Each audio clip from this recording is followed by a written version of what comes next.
Welcome back to another Escape from Tarkov video. Today, I'm overviewing the Hideout and what you can do with the level 1 stash, which is the stash that a standard player gets, as well as the level 2 stash, which is the first upgraded version, and if you have Edge of Darkness, you have all of these unlocked by default.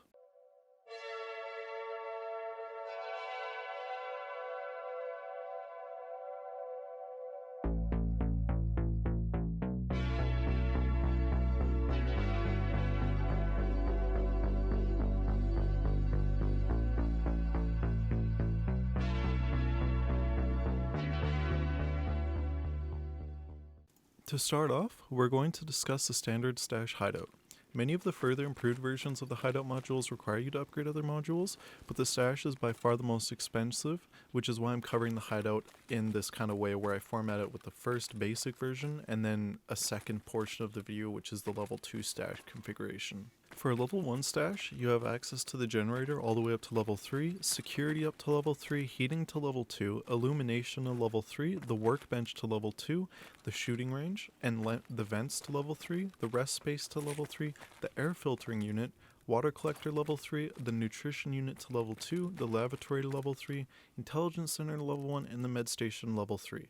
The rest are locked behind the level 2 stash. To make things easy, some of the modules have no purpose besides acting as an upgrade module, and what I mean by that is they basically don't provide any benefit, or they provide minor benefits and are used to unlock further upgrades for modules or new modules altogether. These modules are illumination, the generator, security, and the vents. The generator does allow more slots for fuel for each upgrade, and illumination does allow you to change the cosmetic look of the hideout, but besides that they have no other benefits.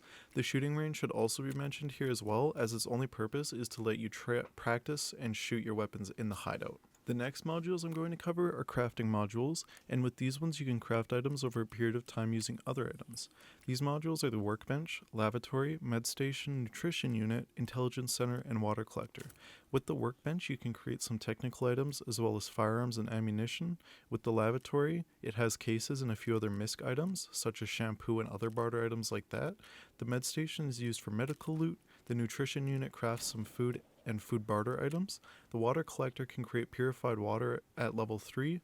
And finally, the intelligence center can create data storage barter items such as flash drives and graphics cards, but there are a few more like the VPX modules as well. The last kind of module is the type that provides a passive benefit. In fact, some of the previously mentioned modules also have these traits. The passive modules are heating, rest space, water collector, intelligence center, the air filtering unit, solar power, library, med station, and nutrition unit. The heating unit provides energy regeneration while outside of raid. The rest space provides removal rate of negative effects like contusion and concussions, energy and health regeneration, and at level 3 increases your energy reserve base by 10 points. So if you haven't leveled up metabolism, you'll get 110 points. If you have leveled up metabolism, you should have 120. The water collector restores water. The air filtering unit uses filters which you can find in raid as well as on flee. They are pretty expensive, but they provide a 40% physical boost to stat leveling. The library gives a 15% experience boost and a 30% boost to leveling practical skills such as memory in a similar way as the air filtering unit. The solar power module decreases fuel consumption by 50%, the med station increases out of raid health gen, and nutrition unit increases energy, health, and hydration regen. Finally, the intelligence center increases quest money rewards, decreases the scav cooldown timer, decreases insurance return time, and for level 3 reduces the flea market cut by 30% for listing items.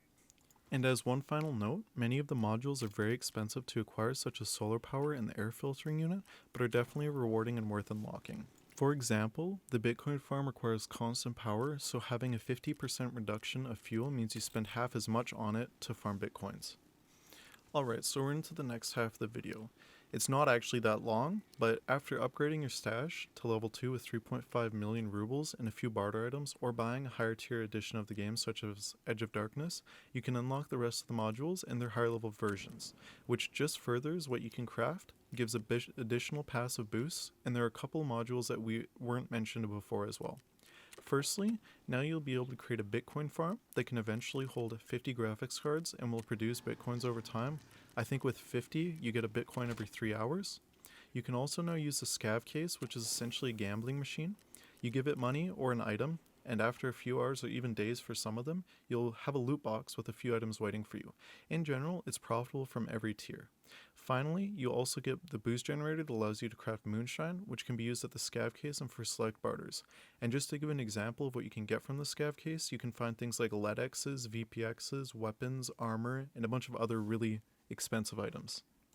As one final note before I end the video, upgrading the hideout in general is pretty expensive. Even besides the stash, a lot of the items go for a ton on flea just because of how used they are in stash upgrades, such as, say, bolts or screws.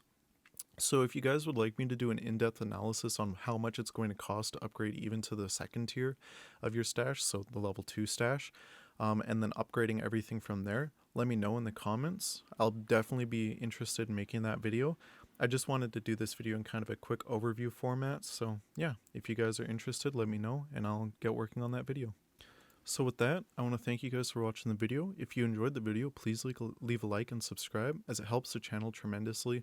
Liking the video really helps with the YouTube algorithm and getting my video out there, so I appreciate it if you do that. If you'd like to go above and beyond and support me monetarily, I also have a Patreon set up with some tiers to choose from.